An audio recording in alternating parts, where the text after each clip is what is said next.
श्री रामकृष्ण उपदेश। विषय जीव के अवस्था भेद। नंबर 1। मनुष्य मानो तकिए के गिलाफ हैं। ऊपर से देखने में कोई गिलाफ लाल है तो कोई काला, परंतु सबके भीतर रुई ही है। उसी प्रकार देखने में कोई मनुष्य सुंदर है तो कोई काला, कोई महात्मा है तो कोई दुराचारी, पर सबके भीतर वही परमात्मा विराजमान है। नंबर 2। संसार में दो प्रकार के स्वभाव वाले मनुष्य पाए जाते हैं। कुछ तो सूप की तरह स्वभाव वाले होते हैं और कुछ चलनी की तरह। सूप जिस प्रकार भूसी इत्यादि असार वस्तुओं का त्याग करके अनाज इत्यादि सारयुक्त वस्तुओं को ग्रहण करता है, उसी प्रकार कुछ लोग संसार की असार वस्तुओं, कामनी कंचन आदि को छोड़कर सारयुक्त बात अर्थात भगवान को ग्रहण करते हैं। और चलनी जिस प्रकार सारयुक्त वस्तुओं को निकालकर असार वस्तुओं को अपने में रख लेती है, उसी प्रकार संसार के कुछ पुरुष सारयुक्त वस्तु ईश्वर का त्याग कर कामनी कांचन आदि असार वस्तुओं को ग्रहण करते हैं। नंबर 3। विषयी पुरुषों का मन गोबर के कीड़े की भांति होता है। यह कीड़ा गोबर में ही रहना अधिक पसंद करता है। यदि गोबर छोड़कर उसे और कुछ भी दिया जाए तो उसे पसंद नहीं आता। यदि जबरदस्ती उसे कुछ दिया भी जाए तो भी उसे अच्छा नहीं लगता। यदि वह गोबर की जगह कमल में रख दिया जाए तो छटपटाया करता है। विषयी पुरुषों का मन इसी प्रकार विषय वासना की बातों के सिवाय अन्य किसी प्रकार की वार्ता में नहीं लगता। यदि ईश्वर संबंधी बातें उन्हें बतलाई जाएं तो वे उस स्थान को त्याग कर जहाँ विषय की बातें होती हैं वहाँ चले जाते हैं। नंबर 4। कुछ मछलियाँ ऐसी होती हैं जो जाल में पड़ने पर भी भागने की बिल्कुल चेष्टा नहीं करती और चुपचाप पड़ी रहती हैं। कुछ दूसरी होती हैं जो इधर उधर छटपटाती हैं पर भाग नहीं पाती। फिर एक तीसरे प्रकार की मछलियाँ भी होती हैं जो जाल को काट कर भाग जाती हैं। इसी प्रकार सांसारिक जीव भी 3 प्रकार के होते हैं: बद्ध जीव, मुमुक्षु जीव और मुक्त जीव। नंबर 5। रास्ते में चलते चलते रात हो जाने से तथा आसमान में बादल और तूफानी हवा देखकर किसी एक मछली वाली ने एक मालिन के घर का आश्रय लिया।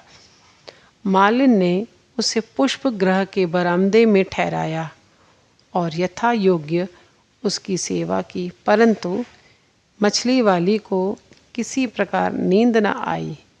अंत में वह समझ गई कि पुष्प गृह में रखे हुए नाना प्रकार के खिले हुए फूलों की महक से ही उसे नींद नहीं आ रही है। तब उसने मछलियों की टोकरी में जल छिड़क कर उसे सिरहाने रख लिया और फिर सुख से सो गई। इसी प्रकार मछली वाली की भांति विषयी और बद्ध जीवों की संसार की सड़ी दुर्गंध को छोड़कर और कुछ अच्छा नहीं लगता। नंबर 6। कबूतर का गला ऊपर से टटोलने पर जैसे गले में भरे हुए मटर के दाने साफ मालूम पड़ते हैं, उसी तरह विषयाक्त पुरुषों से बातचीत करते ही उनमें भरी हुई विषय वासनाएं स्पष्ट हो जाती हैं।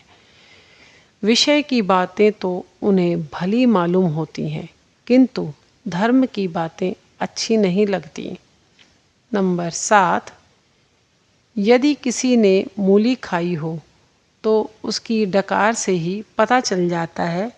इसी प्रकार धार्मिक पुरुष से भेंट होने पर धर्म की ही बातें हुआ करती हैं, पर जो संसारी लोग हैं वे केवल संसार की बातें किया करते हैं।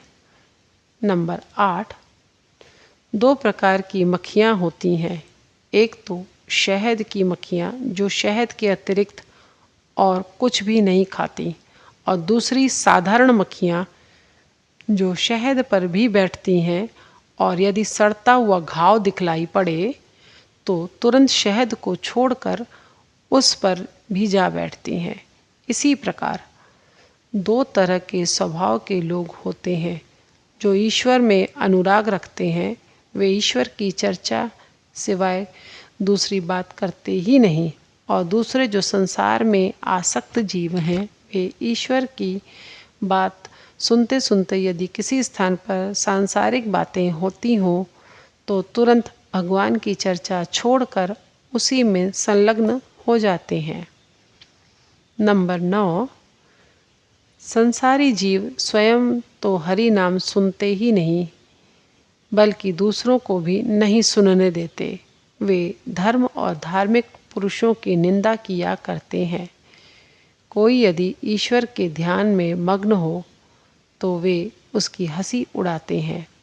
नंबर 10, यदि मगर पर किसी शस्त्र का वार किया जाए तो उसमें मगर का कुछ भी नहीं होता बल्कि शस्त्र ही छिटक कर अलग जा गिरता है। इसी प्रकार संसारी जीवों के बीच धर्म चर्चा कितनी ही क्यों न की जाए उसके हृदय पर तनिक भी प्रभाव नहीं पड़ता। नंबर 11, सूर्य की किरणें सर्वत्र समान होने पर भी दर्पण और स्वच्छ पदार्थों पर विशेष रूप से प्रकाशित होती हैं। भगवान का प्रकाश प्रत्येक जीव में समान होने पर भी महात्माओं के हृदय में विशेष रूप से पड़ता है। नंबर 12, जिस प्रकार विभिन्न पकवान ऊपर से एक ही आटे के बने होते हैं परंतु पीठी, नारियल, खोआ, दाल आदि के भेद होने से अलग अलग नाम और स्वाद के हो जाते हैं, उसी प्रकार सभी मनुष्य 5 भौतिक उपादानों की दृष्टि से समान जाति के होने पर भी गुण भेद से भिन्न भिन्न होते हैं। नंबर 13, आपो नारायण, सभी प्रकार का पानी नारायण स्वरूप है, परंतु प्रत्येक स्थान का जल पीने के योग्य नहीं होता। कोई जल पिया जाता है, किसी में पैर धोए जाते हैं और किसी को स्पर्श तक नहीं किया जाता। इसी प्रकार परमात्मा सर्वत्र है, पर हर स्थान पर जाना उपयुक्त नहीं। किसी स्थान पर जाना चाहिए और किसी स्थान को दूर से ही प्रणाम करके भाग जाना चाहिए। नंबर 14, शेर के अंदर भी परमात्मा विराजमान है, पर इसी कारण उसके सामने नहीं चले जाना चाहिए। दुष्ट मनुष्यों में भी ईश्वर विद्यमान है, पर इसलिए उनका साथ करना उचित नहीं। नंबर 15, गुरु जी ने एक शिष्य को उपदेश दिया कि सभी जीवों में जगदीश्वर का वास है। शिष्य ने भी ऐसा ही समझ लिया। एक दिन रास्ते में एक हाथी आ रहा था।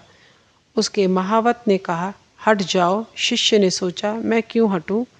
मैं भी तो नारायण, हाथी भी नारायण, फिर डर किस बात का? यह सोचकर वह वहाँ से नहीं हटा। अंत में हाथी ने उसे सूंड से उठाकर दूर फेंक दिया। उससे उसे बड़ी चोट आई। इसके बाद उसने गुरु जी से सारा वृत्तांत कह सुनाया।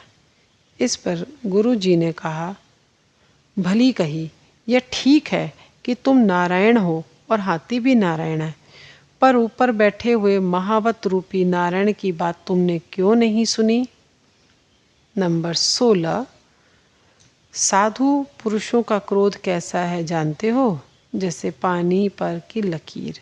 जैसे पानी पर लकीर खींचने से वह शीघ्र ही मिट जाती है, उसी प्रकार संत जनों का क्रोध आते ही ठंडा पड़ जाता है।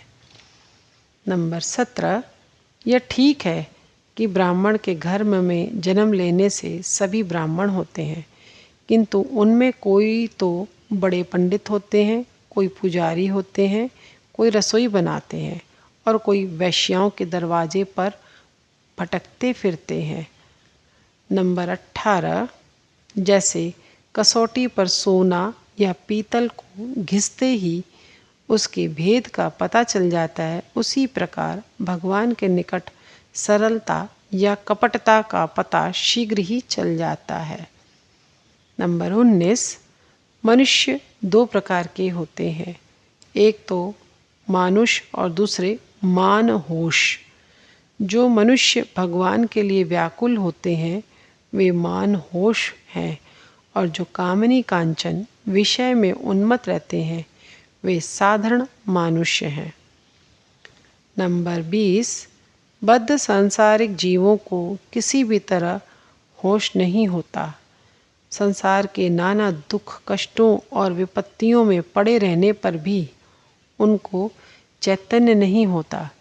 जिस प्रकार कांटेदार बबूल को खाते खाते ऊँट के मुंह में धर धर खून की धारा बहने लगती है, पर फिर भी वह कांटेदार बबूल खाना नहीं छोड़ता, उसी प्रकार सांसारिक पुरुष विषय वासना के अत्यंत दुख कष्ट भोगने पर भी विषय वासना के लालच को नहीं छोड़ता।